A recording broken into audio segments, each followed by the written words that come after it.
Ya, assalamualaikum warahmatullahi wabarakatuh. Selamat pagi Bapak Ibu guru yang hebat. Ya, izin waktunya untuk kami berempat CGT Angkatan 11 Kabupaten Ogan Komering Ulu Timur. Saya Nani Febrianti, Neti Darmayati, kemudian Siska Mayasari dan Kiki Subianto. Di sini kami akan berkolaborasi untuk lebih mengenalkan dan mengajak Bapak Ibu semua memahami pengertian dari budaya positif. Oke, ya, dalam hari ini dalam kesempatan kali ini kami berempat akan menyebarkan pemahaman dan penerapan pengalaman budaya positif. Sebelum kita mulai ke sesi kegiatan selanjutnya, kita mulai dulu dengan ice breaking yang akan dipimpin oleh Bu Siska Mayasari. Kepada Bu Siska, waktu dan tempat dipersilakan. Oke, biar lebih semangat lagi, kita ice breaking terlebih dahulu. Silakan untuk dalam satu kelompok. Ini per kompon saja ya. Per kompon saja kita ice breaking mulut yang salah. Oke? Gimana? Mulut yang salah. Kalau misalnya, contoh 1 ditambah 1 itu kan jawaban yang tepat adalah 2. Tapi mulut yang salah kalau 1 ditambah 1 itu jadi 0. Boleh 11, boleh 0 ya. Nah, jadi mulut yang salah. Silakan berdiri membuat timnya masing-masing.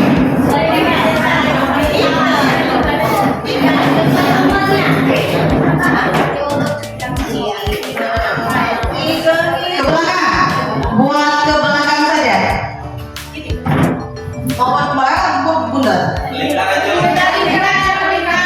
Melingkar juga boleh.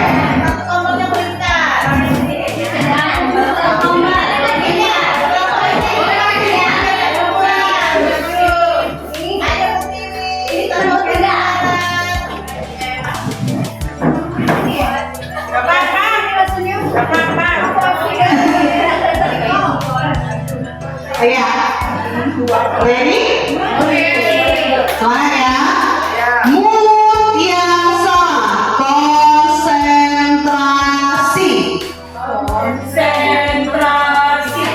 Konsentrasi dimulai. Oke.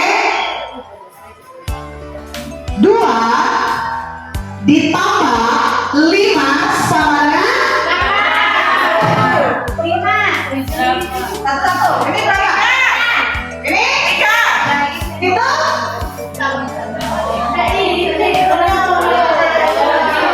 Berapa itu? Mulut yang salah. Betul kan Bu Neti? Bu Kiki, Melani? Benar ya berarti ya? Nggak ada yang salah? Oke, lanjut yang kedua kawannya. Mulut yang salah. 2 ditambah 2 sama dengan ini maksudnya. Oke.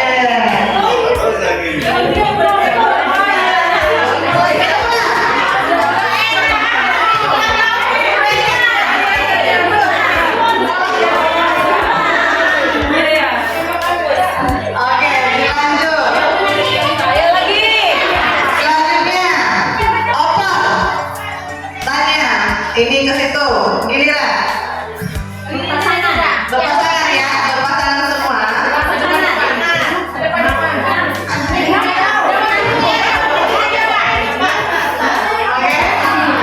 Oke. Mulut yang salah. Ya, siapa dulu? Yang mana dulu? Sebelah kanan dulu ya. Ya. Silakan.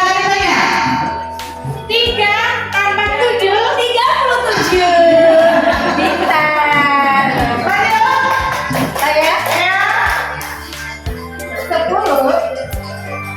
dikurang 12. dari ada. Lanjut, next. Ya, kalau ketiga. Ya.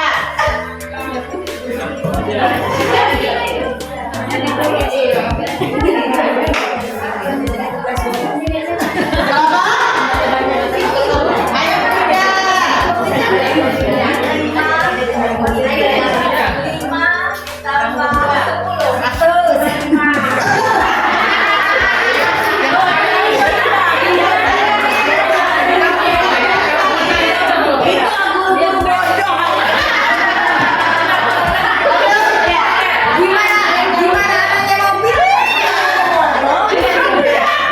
Ya, ayo. Yeay. Oke, itu mulutnya sama. Nah, sekarang penyebabnya berpasangan. Silakan mau tambah-tambahan kali-kalian. Nanti kita ambil yang melucut menangnya siapa. Jadi kalau ini Bu Betty dan Pak Haji, perkalian di sana satu dua. Benar, Bu Betty jawabnya. Lanjut, berarti dengan siapa yang menang Pak Hermanto menangnya? Ya, yang salah dulu. Ini Betul, sekarang yang betul. Mana? Ayo, silakan untuk pasangan yang lainnya.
Buat kalian saja.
pendidikan.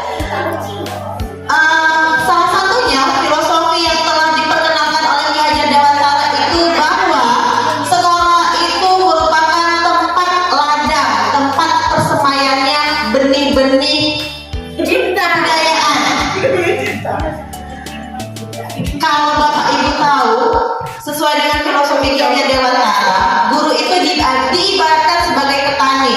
Jadi kalau petani padi yang ditanamnya itu padi, maka hasilnya akan tumbuh padi.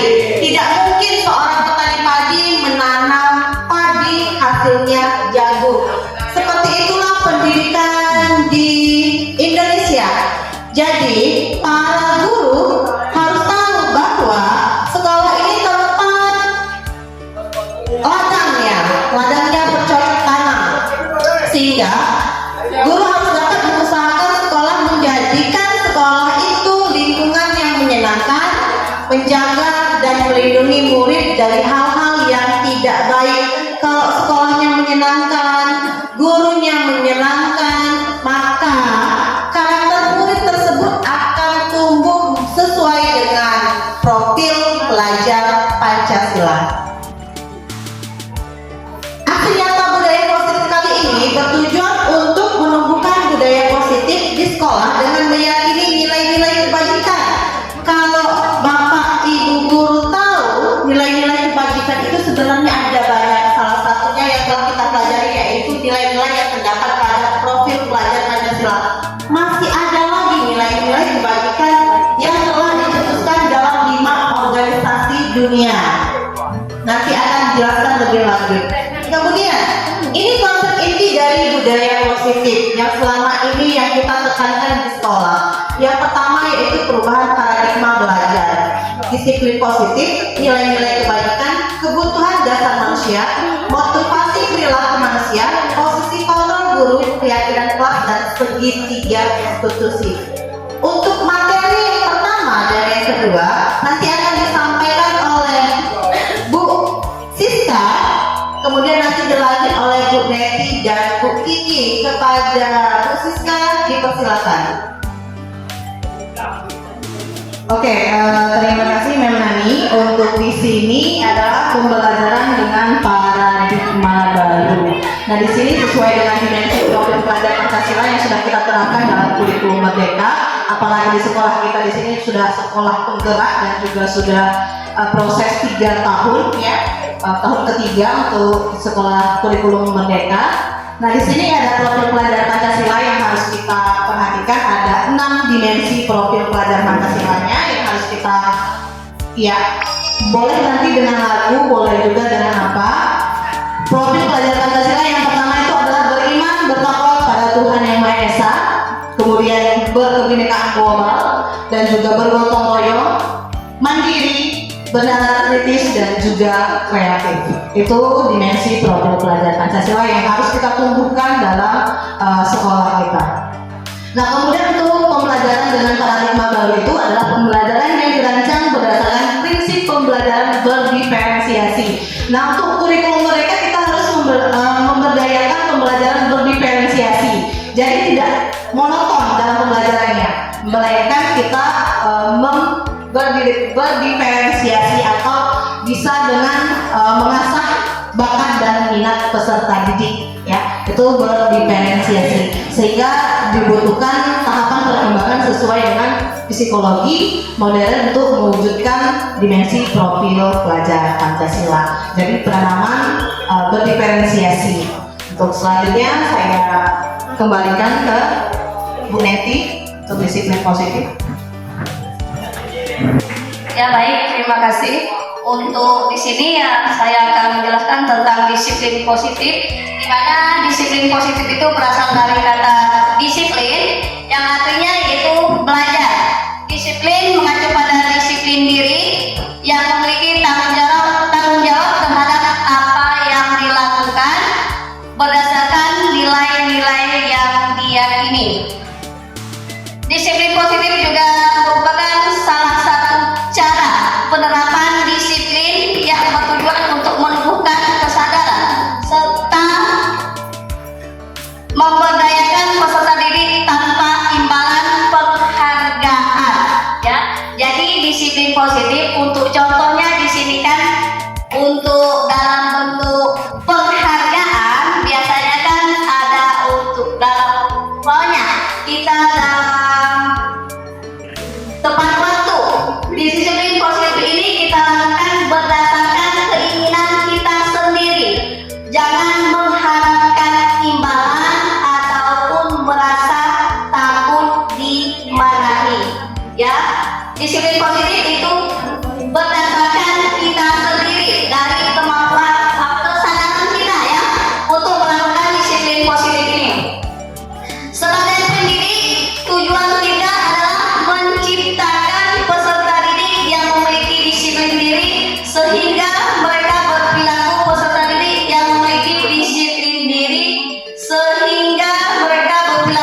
selanjutnya. Sebelum kita ke arah posisi kontrol, ada kebutuhan dasar manusia. Ini ada 5. Yang pertama, manusia itu butuh untuk bertahan hidup. Kemudian perlunya kasih sayang dan rasa diterima. Ada penguasaan, kebebasan, dan kesenangan. Dari motivasi perilaku manusia, di sini untuk menghindari ketidaknyamanan atau hukuman, dan untuk mendapatkan imbalan atau penghargaan dari orang lain. Hal ini dilakukan oleh orang tersebut agar mereka dapat menghargai diri sendiri sesuai dengan nilai-nilai yang mereka percaya. Untuk posisi kontrol akan dilanjutkan oleh Bu Kiki Subianto. Oke, terima kasih atas waktunya. Langsung saja Bapak Ibu, materi selanjutnya adalah 5 posisi kontrol guru. 5 posisi kontrol guru ini otomatis sudah kita secara tidak kita sadari itu sudah kita laksanakan dalam proses pembelajaran di sekolah. Dan setelah ini harapan kami itu kita refleksi diri. Selama ini proses pembelajaran kita ini masuk di mana, posisi kontrol di mana kita sebagai seorang guru. Yang pertama itu sebagai penghukum Bapak Ibu. Ada 5 posisi kontrol guru. Terus yang kedua adalah sebagai teman. Terus posisi kontrol yang ketiga adalah pembuat merasa bersalah. Terus yang selanjutnya adalah pemantau. Yang kelima adalah manajer. Nah, sebelum kita melangkah materi selanjutnya Bapak Ibu, kira-kira tanya pada diri kita sendiri, selama ini posisi kontrol apa yang sudah Anda terapkan? Boleh Bapak Ibu perwakilan dari kelompok 1, kira-kira posisi kontrol apa? Atau sebagai penghukum, atau sebagai teman, atau sebagai manajer, atau sebagai pemantau, atau pembuat merasa bersalah? Oh, oke. Siapa yang mau dengan mau menyampaikan posisi kontrol apa yang sudah Bapak Ibu terapkan selama ini? Monggo Bapak. Semuanya kayaknya. Boleh pakai mic Bapak. Kita yang sesuai dengan keadaan. Yang sesuai dengan kondisi keadaan sudah diterapkan. Apa yang pernah diterapkan? Monggo. Maka yang pernah saya lakukan itu ada 4: penghukum, Teman, pembuat merasa bersalah, sama pemantau. Situasinya kalau teman itu kan kadang-kadang kita juga bisa menjadi teman pada saat ada anak-anak yang bermasalah gitu ya. Di situ kita berusaha mengakrabkan diri supaya anak tersebut bisa memberitahukan latar belakang kenapa dia melakukan tindakan tersebut misalnya. Kemudian pemantau juga sering dilakukan karena kita sering memantau bagaimana aktivitas peserta didik itu, bagaimana tingkah polanya di sekolah itu seperti apa. Yang sering itu pembuat merasa bersalah. Jadi kalau misalnya mereka melakukan kesalahan, sekarang kita tekankan bahwa yang mereka lakukan itu salah. Kemudian kita mengharapkan mereka berubah. Kemudian juga kita mengharapkan mereka menyadari dari kesalahan tersebut, apakah disadari atau tidak kalau itu salah. Nah, penghukum ini dalam artian seperti apa? Kalau saya belum begitu paham penghukum di sini maksudnya seperti apa, ya. Dan begitu boleh tanya nggak? Dari 5 posisi kontrol guru ini, yang mana posisi yang selayaknya bagi guru diterapkan? Kalau misalnya 5 yang 4 itu salah, dan misalnya ya yang paling bagus di sini paling tinggi itu posisi manajer, misal. Nah, manajer di sini maksudnya apa? Ya. Dan seperti apa gitu? Dan bagaimana penerapannya? Contohnya. Gitu. Terima kasih. Oke, terima kasih, luar biasa jawaban dari Bapak Ibu. Itulah posisi kontrol yang sudah diterapkan Bapak Ibu. Kita akan lebih mengetahui lagi kayak apa sih kita berperan sebagai penghukum dan 4 posisi kontrol lainnya. Kita bisa dibaca di slide ini. Contoh posisi kontrol penghukum itu ada hormat pada bendera 1 jam itu penghukum. Terus sebagai teman dengan kata ayo dong ikut aturan sekolah, tolong bantu bapak ibu ya, sekali ini ya sudah tidak apa-apa, lain kali jangan sampai berbuat seperti ini lagi. Yang itu sebagai teman, itu kalimat kita sebagai teman untuk siswa, itu posisi teman. Terus yaitu membuat merasa bersalah. Berapa kali bapak harus memberitahu kamu selalu saja mengecewakan ibu bapak itu merasa bersalah. Jadi anak itu merasa bersalah dengan kata-kata kita kayak gitu sebagai guru. Terus yang selanjutnya adalah pemantau dengan kalimat kamu sudah melanggar peraturan sekolah, kamu tahu konsekuensinya. Setelah upacara kamu beri atribut ya ke koperasi dan jangan diulangi lagi perbuatan tersebut. Itu sebagai pemantau. Nanti kita lebih jelasnya lagi. Yang terakhir, men? Oh ini ada manajer. Apakah kamu tahu kesalahanmu? Kira-kira bagaimana kamu memperbaiki kesalahanmu? Jadi dari posisi manajer tersebut kita merangsang pola pikir anak. Kira-kira kesalahan kamu itu apa, nak? Oh misalnya, iya bu, saya keluar masuk di jam pelajaran ibu misalnya. Nah dari hal itu konsekuensi atau kesepakatan kelas apa yang sudah anda langgar? Oh iya bu, saya tidak menghormati kayak gitu. Tidak menghormati karena keluar masuk di jam pelajaran. Dari itu kita muncul, oh kalau kayak gitu, hal apa yang perlu siswa itu lakukan? Kita tanyakan, hal apa yang kira-kira yang harus kamu perbaiki, nak? Misalnya, oh ya bu, mulai hari ini saya tidak lagi keluar masuk karena itu tidak baik dan sudah melanggar kesepakatan kelas kita. Nah itu. Nah jadi dari situlah, dari kalimat itu kita sudah refleksi diri, kira-kira posisi kontrol yang sudah kita terapkan di sekolah itu apakah sudah pas atau belum, bapak ibu, gitu. Jadi yang bagus kalau secara teori bapak ibu, yakinlah kalau pemerintah itu mungkin buat teori karena kita tidak tahu faktanya di lapangan gimana karakter anak-anak yang luar biasanya di sekolah kita ini misalnya. Jadi yang posisi sesuai teori bapak ibu, toh kami juga berempat belum bisa menerapkan pada dasarnya, tetapi dalam teori posisi kontrol yang terbaik adalah kita sebagai manajer. Kita tidak boleh sebagai penghukum bapak ibu karena itu efeknya sangat tidak baik untuk psikis siswa kita. Iya, meskipun dengan fakta itu lain berbeda bapak ibu, bertolak belakangnya. Apa yang teori yang seharusnya dan kita praktekkan itu lain banget bapak ibu. Dan kami juga belum bisa menerapkan mungkin, tapi kita harus belajar memperbaiki. Jadi posisi kontrol yang baik itu sebagai manajer bapak ibu, tidak boleh menghakimi, tidak boleh menghukum, tidak boleh membuat rasa bersalah sama anak. Kita tidak boleh merasa sebagai teman dianggapnya, tetapi mungkin dalam konteks lain kita juga lihat apa permasalahan dan kondisinya kalau di lapangan. Tetapi kalau dalam teorinya emang itu bapak ibu sebagai manajer yang terbaik. Jadi kira anak itu apa kesalahan kamu, mereka biar mengakuinya. Apa kesalahan kamu, hal apa yang harus kamu perbaiki dalam diri anda. Oh besok jangan diulangi lagi ya, dengan yang lemah lembut yang luar biasa kayak gitu. Apalagi yang ada di kelas 11.5 kayak gitu, kita terapkan di manajer. Sepertinya sudah juga.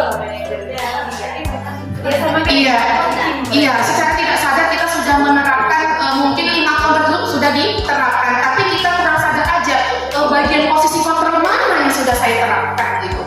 Mungkin itu tadi benar kata si Mem sama Pak Hermanto, kita lihat kondisi di lapangan realnya, jadi kita bisa menempatkan posisi yang mana bapak ibu ya. Oke, next. Lebih lanjutnya lagi, ini ada 3 kasus bapak ibu, dan kita satu perwakilan kita praktekkan. Kita ada sebagai teman, ada sebagai guru, ada sebagai peran lainnya. Oke, sebelum kita praktek langsung, kita masuk di keyakinan kelas.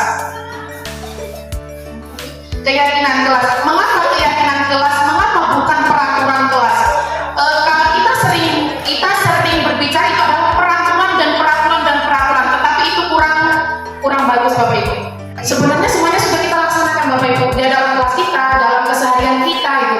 Mengapa kok keyakinan kelas bukan peraturan kelas? Perbedaannya. Oke, luar biasa ibu ini kayaknya sudah diskusi. Kita kasihkan tanya kepada Bu Lisa Hartina, Bogo.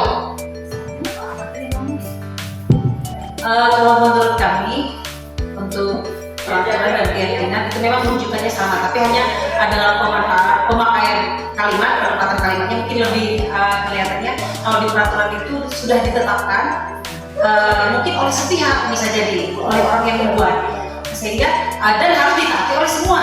Padahal belum tentu yang disuruh mentaati itu setuju dengan aturan-aturan tersebut. Tapi kalau keyakinan itu sebetulnya lebih dibuat oleh beberapa orang yang ada terlibat dalam hal tersebut, kesepakatan bersama, dan yang akan mematuhinya semua yang membuatnya.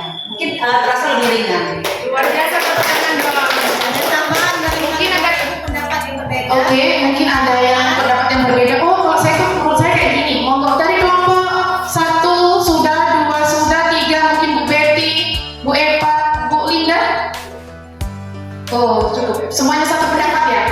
Oke, luar biasa. Benar sekali apa yang dikatakan Bu Syakina, bahwa keyakinan kelas itu nilai dan prinsip yang disepakati bersama oleh guru dan siswa untuk memadu perilaku interaksi dalam kelas. Benarlah, keyakinan kelas itu dibuat oleh guru dan siswanya. Kalau intinya, kalau itu keyakinan, kalau peraturan itu cuma dibuat sepihak, itu Bapak Ibu, tanpa kita mengikuti saran dari siswa, minta pendapat sama siswa.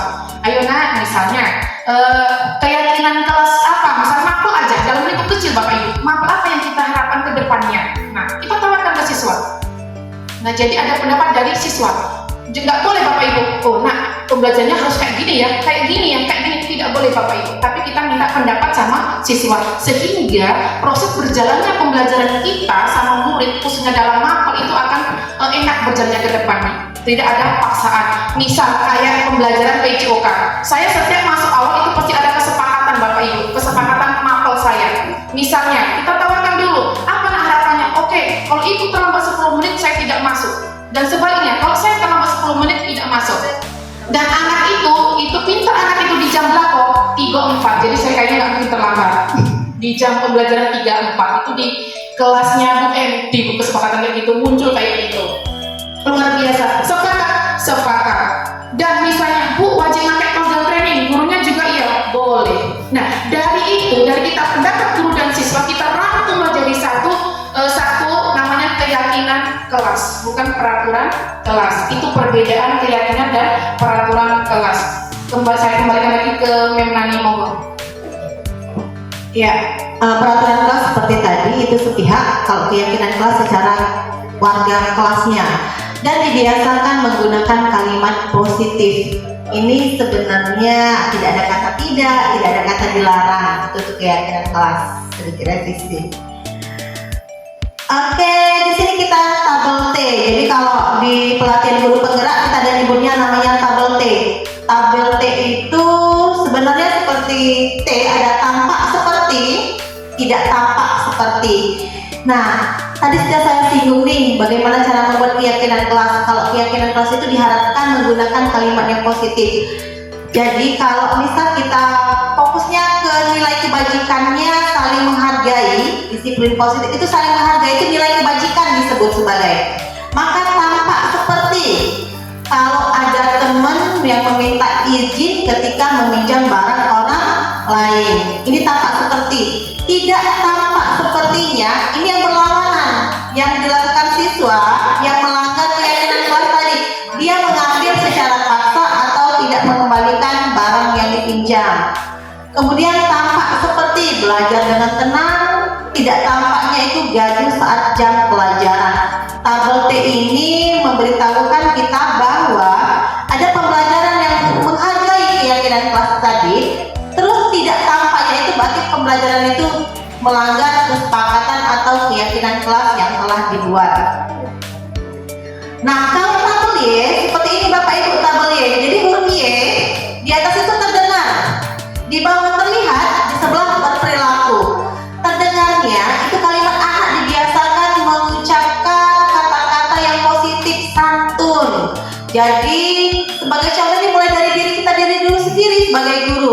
Ajarkan anak untuk berbicara santun, meskipun hanya teorinya saja yang kita tahu bahwa berbicara santun di dalam kelas harus mulai diperkenalkan. Cuma saya sadar diri sebagai guru sering juga mengeluarkan kata-kata yang bernilai negatif. Cuman mulai sekarang tampaknya dari pengalaman mengikuti lokakarya 1, 2 sampai mengikuti modul budaya positif ini agak sedikit mengubah paradigma saya selaku kontrol seringkali apalagi kalau pakai bahasa daerah sifatnya agak kasar. Sekarang perkenalkan dulu anak agar mereka terbiasa mendengar bahasa santun seperti kata, bolehkah saya meminjam penamu? Ayo nak, kalau mau menjawab silahkan angkat tangan. Itu berarti dimulai dari proses pembelajaran antara guru dan murid. Kemudian terlihat tadi karena kita fokusnya ke yang tadi, kita sepakat ke saling menghargai keyakinan kelasnya. Di sini ada meminta izin terlebih dahulu ketika meminjam barang orang lain.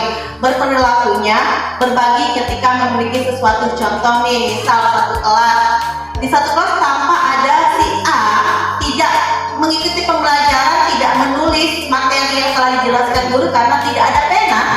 Anak di sebelah diajarkan bahwa tanya nih, adakah yang bisa berbagi dengan temannya untuk meminjamkan pena tersebut? Jadi ada motivasi dari guru dan dari siswa untuk dapat mempraktekkan keyakinan kelasnya. Contoh lagi kalau terlihatnya patuh. Kalau patuh maka berperilakunya tertib. Oke, Bapak Ibu kami minta untuk diskusi kelompok di mana kita membuat keyakinan kelas. Kami buat jadi 4 kelompok di sini, tiga kelompok di sini membuat keyakinan kelas tentang kasus yang telah dibagikan. Silakan diskusi secara berkelompok. Nanti kelompok 1, kelompok 2, 3 selanjutnya akan diberikan waktu untuk mengemukakan keyakinan kelasnya. Silakan Bapak Ibu, boleh berbicara seperti tadi untuk bisa berkolaborasi dalam kelompoknya. Berdrama ya. Ya. Silakan tunjukkan terlebih dahulu, baca dulu kasusnya. Mungkin kalau Mbak Pika bisa gabung di sebelah atau di kanan kirinya.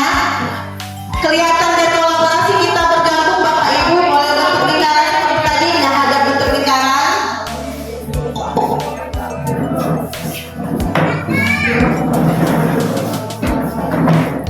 Silakan dibaca dan dicermati dulu kasusnya, Bapak Ibu. Kasus yang pertama.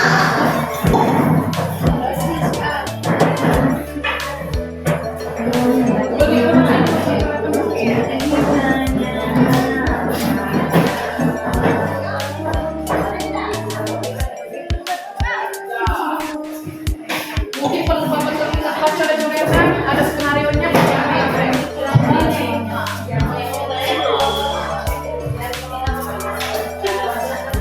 Nah, Bapak Ibu dibuat drama nih, diminta untuk membuat drama sesuai dengan skenario kasus yang telah kami siapkan. Kasus A, silakan dibaca itu kasus A. Kemudian kasus B, itu Bapak Ibu mendemonstrasikan dramanya, skenario-nya seperti apa. Jadi nanti dicontoh nih di kasus A, ada yang jadi wali kelas, ada yang jadi Amira. Nah, jadi sesuai dengan skenario yang dibuat, Bapak Ibu praktekkan peragakan. Nah, jangan lupa menggunakan segitiga restitusi sesuai dengan kasus yang Bapak Ibu buat. Untuk segitiga restitusi, Bapak Ibu ini yang pertama yaitu disebut dengan menstabilkan identitas. Yang kedua, validasi tindakan yang salah. Yang ketiga itu menanyakan keyakinan. Jadi Bapak Ibu diminta untuk membuat drama sesuai dengan konteks kasus, skenario kasus dengan melibatkan segitiga restitusi. Nanti akan dinilai oleh kelompok lain apakah drama yang Bapak Ibu buat sesuai skenario ada ketiga-tiganya. Nanti kelompok 1 akan dinilai oleh kelompok 2. Kelompok 2 akan dinilai oleh kelompok 3. Kelompok 3 akan dinilai oleh kelompok 1. Silakan berbagi peran Bapak Ibu. Kami beri waktu 5 menit saja.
Jadi orangnya kayak apa?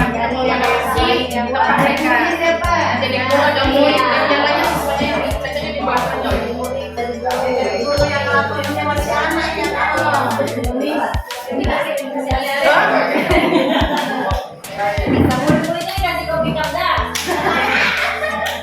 Oke, mungkin dari kelompok 1 sudah siap? Oh belum, oke. Memahami. Saya ini kan contoh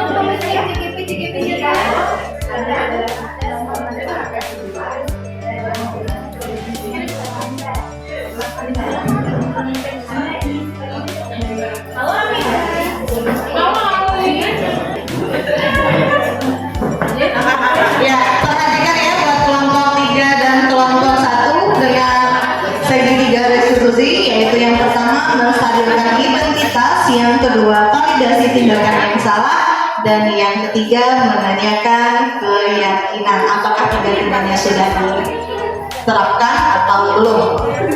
Halo, selamat pagi anak-anak. Apa kabarnya hari ini? Sudah siap belajar? Ya, hari ini kita mau belajar tentang bermain peran. Nah, bermain peran itu anak-anak, bermain peran itu nanti ada hubungannya dengan mata pelajaran kita. Ya, oke, silakan mau kemana? Ya.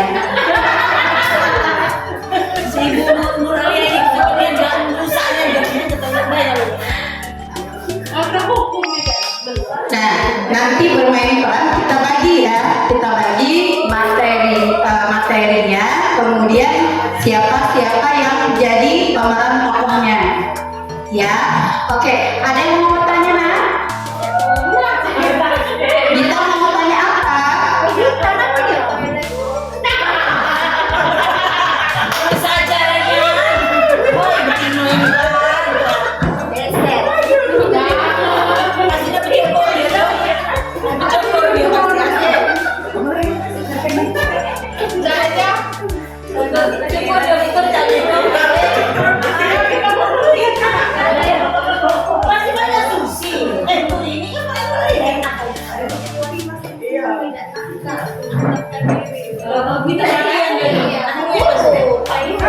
Oke, ini sudah ya. Ya, ada yang mau bertanya lagi nggak? Ada apa lagi Bita mau tanya? Bita kenapa?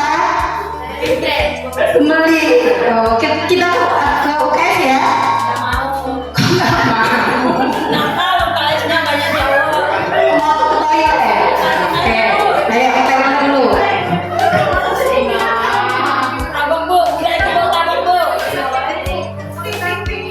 Oke, karena berhubung bel sudah selesai, kita lanjutkan pembelajaran kita minggu depan ya. Ya. Sekian, assalamualaikum warahmatullahi wabarakatuh.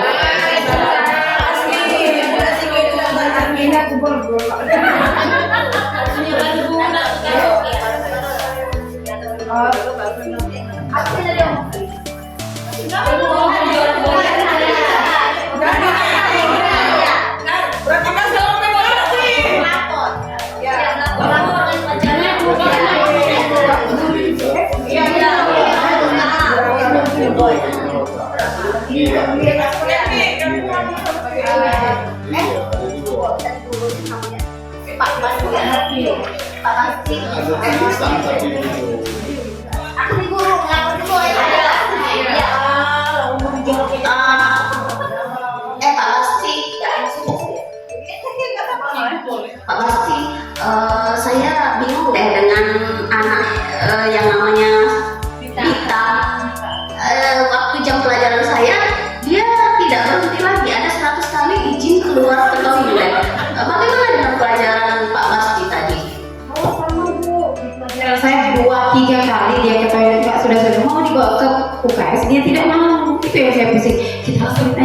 wali kelasnya? Oh iya, baik gitu ya. Oke.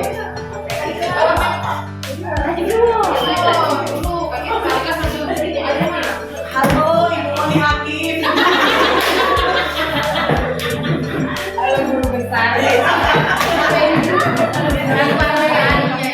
Masih kau ini nak jadi alimin alimin jadi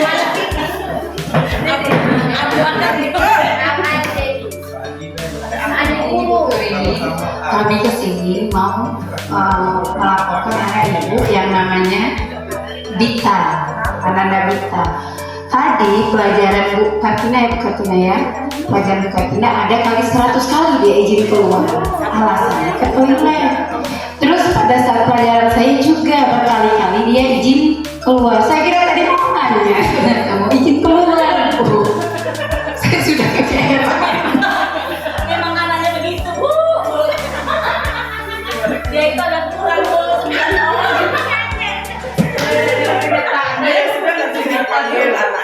Ya, kalau di ini dulu ya, kenapa diajak ke UKS nggak mau, ditindak lagi tidak mau, dia Kayaknya ada kantin jadi toilet. itu aja Bu ya, tolong panggil anaknya, makasih. Saida, panggil cepet.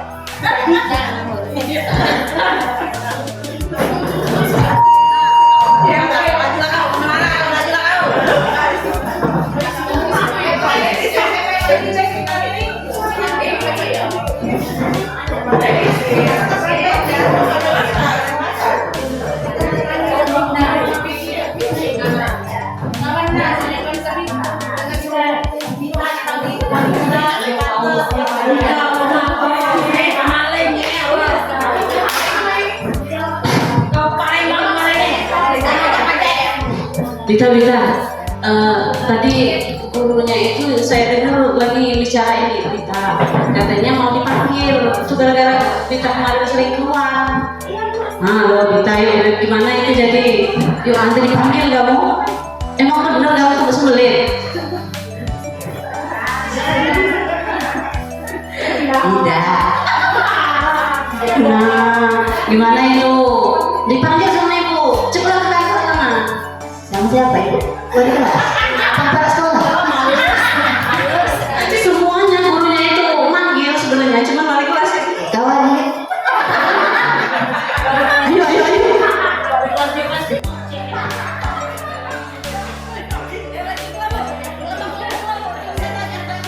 Sudah, tinggal ya. Kita ibu mau tanya, kamu ada laporan dari guru, kamu sering keluar, katanya ke toilet 100 kali. Itu kenapa? Iya Bu, saya ke toilet terus. Jajan Bu, Mau jajan Bu. pipis dulu. Masa pipis 10 kali itu 100 kali? Dia itu sudah dulu. Sekali dikacak kambing sih masalahnya.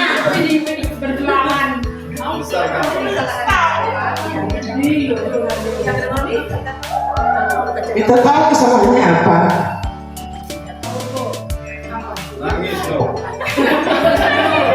Iya Bu, saya sering keluar masuk kelas Bu.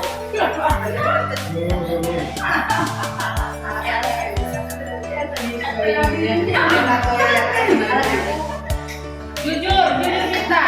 Nah, jangan ngomong Dita nih. Jujur. Ngomong Bu.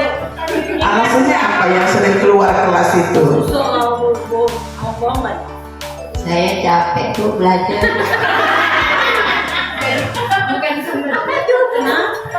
Katanya sembelit, katanya ke toilet, kok capek belajar? Alasan Bu. Kenapa?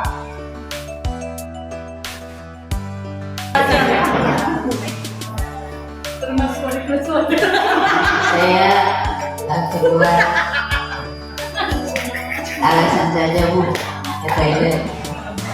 Padahal saya hanya keluar sebentar, masuk lagi karena saya bosan Bu.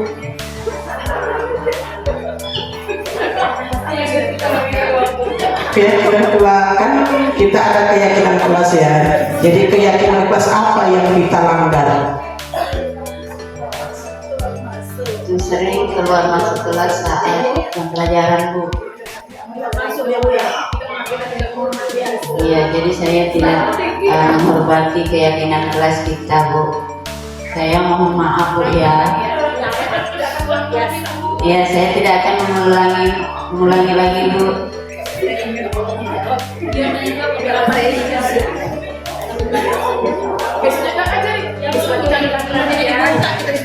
Untuk kedepannya jangan diulang lagi ya. Ya, Bu. Kembali ke kelasnya. Ya, kita kasih aplaus semua kelompok 5. Ternyata yang si Dita tadi itu alasan saja yang tipis ya, ketahui gue. Ternyata dia capek. Nah, kira-kira dari diskusi dan juga teatrikal sedikit tadi, drama tadi, keyakinan kelas juga stabil identitas dan validasi tindakan apakah sudah dilaksanakan oleh wali kelasnya? Coba, siapa yang bisa menjelaskan? Kelompok 1 dulu ya. Apa yang ngomong bodoh ya? Ya, pertanyaannya apa tadi? Ada 3. Coba, Tolong menstabilkan identitas. apakah sudah dilakukan oleh kelompok 2 tadi? Kalau ini sih sudah, karena sudah terlihat jelas. Untuk validasi tindakan yang salah juga sudah kelihatan. Minnya Menanyakan, kalau menanyakan ke kelas sudah dilakukan oleh wali kelasnya tadi, termasuk jadi siswa yang sudah tahu saya melakukan kegiatan sudah terjalan secara keseluruhan. Drama itu sudah dijalankan semua kalau di drama mereka tadi. Jadi mungkin itu saja.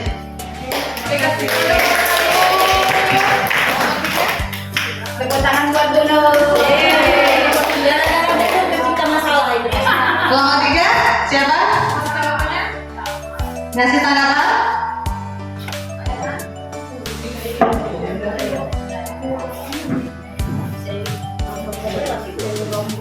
Assalamualaikum warahmatullahi wabarakatuh. Kami dari kelompok 2 akan memberikan tanggapan hasil dari pementasan drama. Di sini tahap yang dilakukan sudah mencapai ketiga-tiganya ya. Yang pertama menstabilkan identitas. Di situ sudah menunjukkan kedudukan dari peran masing-masing. Ada siswa, ada guru ya. Kemudian dari siswa yang diperankan itu banyak sikap tingkah lakunya yang mencerminkan. Ada yang tingkah lakunya yang sering keluar kelas pada saat jam pembelajaran. Itu sudah menunjukkan ada kestabilan identitasnya ya. Kemudian validasi tindakan yang salah sebagai seorang wali kelas atau terutama dari guru, karena kita mengajar pada jam pelajaran itu sendiri. Ketika ada siswa yang keluar masuk kelas lebih dari 1 kali ya, maka kita harus tanyakan dengan guru yang lain ya, bagaimana apakah siswa itu hanya pada mata pelajaran kita sendiri yang keluar atau pada guru-guru yang lainnya. Setelah kita ada kesepakatan antar guru mata pelajaran, kemudian kita tanyakan dengan wali kelas yang bersangkutan supaya wali kelas mengetahui kondisi keadaan siswanya yang ada di dalam kelas. Nah, dengan begitu antara guru dan wali kelas perannya sangat besar dalam meningkatkan pendidikan di sebuah lembaga sekolah. Kemudian yang ketiga, menanyakan keyakinan. Kita sebagai wali kelas, kita tidak diperbolehkan untuk menghakimi siswa. Kita tanya terlebih dahulu, apa penyebabnya? Mengapa dia melakukan tindakan seperti itu? Setelah siswa menyadari kesalahannya, kemudian kita fokuskan keyakinan yang ada pada kelas kita sendiri itu apa? Sehingga siswa itu menyadari, oh saya ini memang salah. Kemudian setelah kita wali kelas mendengarkan apa yang disampaikan oleh siswa tersebut, ya kita berikan motivasi kepada siswa itu sendiri. Nah, lain kali kalau mau keluar izin dulu, kemudian keluar jangan. Ya Bapak Ibu, jadi dari 3 kasus tadi yang sudah kita buat skenario-nya, jadi dalam melaksanakan sebagai guru menyikapi jadi perbuatan anak itu apakah salah ataupun keliru, maka sebagai guru wajibnya hendaknya menggunakan segitiga restitusi. Jadi bentuk segitiga Bapak Ibu, mau didulukan yang mana boleh, mau menstabilkan identitas dulu, mau melakukan validasi tindakan yang salah dulu, atau menanyakan keyakinan terlebih dahulu. Yang penting ketiga-tiganya kita laksanakan. Apa sih itu menstabilkan identitas? Ini Bapak Ibu guru biasanya contoh kalimatnya. Seringkali kita gunakan Bapak Ibu tanpa kita sadari. Biasa, memang kalau di dalam penanganan kasus itu seringkali kita lakukan. Cuma kita baru tahu ini namanya ini segitiga restitusi. Kalau menstabilkan identitas, ini berbuat salah itu wajar loh nak. Tidak ada manusia yang sempurna. Ibu bapak guru juga pernah melakukan itu. Ayo, ibu bapak tidak mau mencari siapa yang salah, tapi ibu bapak ingin mencari solusi dari permasalahan ini. Kamu berhak merasa begitu. Ini contoh kalimat yang digunakan untuk menstabilkan identitas ketika kita menemukan siswa yang melakukan kesalahan atau kekeliruan atau berupa pelanggaran. Kemudian untuk validasi tindakan yang salah, ini kita biasanya menggunakan kalimat atau kalimat yang nampak itu seperti kamu pasti punya alasan mengapa melakukan hal itu, padahal kamu bisa, padahal kamu sadar melakukan ini yang lebih buruk dari ini ya, padahal kamu pernah melakukan yang lebih buruk dari ini ya. Kamu patut bangga karena telah melindungi sesuatu yang penting buatmu. Kamu melakukannya karena mempertahankan sesuatu yang penting bagimu. Kalau menanyakan keyakinan, nih tadi sudah banyak contoh-contohnya yang disebutkan pada skenario drama tadi. Keyakinan kelas apa yang kita sepakati? Apa kita? Nilai-nilai telah bersama? Seperti apa gambaran sebuah kelas yang ideal menurut kamu? Atau kamu ingin menjadi orang yang seperti apa? Ini untuk menanyakan keyakinan Bapak Ibu. Ya, penerapan segitiga restitusi. Terima kasih Bapak Ibu. Jadi ya, tetap menjadi guru yang hebat, melaksanakan pembelajaran yang positif, membudayakan disiplin positif, menerapkan segitiga restitusi. Terima kasih atas waktunya. Wabillahi taufiq wal hidayah. Kami CGT berempat mohon izin pamit undur diri. Terima kasih atas bantuannya. Wabillahi taufiq wal hidayah. Wassalamualaikum warahmatullahi wabarakatuh.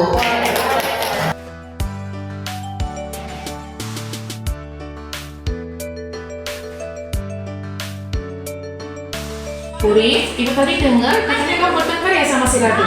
Iya bu, habis saya kesel bu. Ngapa kesel, Pur? Soalnya kan dia nyontekin kerjaan saya bu. Padahal kan dia bisa usaha sendiri, malah nyontekin punya saya. Oh gitu, wajar kalau kamu itu marah dan kesel. Kalau misalnya ibu di posisi kamu, Pur, pasti ibu juga kayak gitu. Terus lalu apa yang kamu lakukan terhadap Radit, Pur? Tapi saya marah-marah bu. Saya juga maki-maki dia sama tanpa sadar. Saya juga lempar buku ke dia. Oh begitu, pasti kalau kamu kayak gitu pasti ada alasannya sih, Pur. Iya. Ya wajar kalau kamu itu marah dan kesel sama Radu, tidak rela kerjaan kamu diconteknya. Coba kita pikirkan, Puri, tindakan kamu marah kayak gitu tuh apakah sesuai dengan keyakinan kelas kita, Puri? Sebenarnya tidak bu. Nah iya betul. Menurut kamu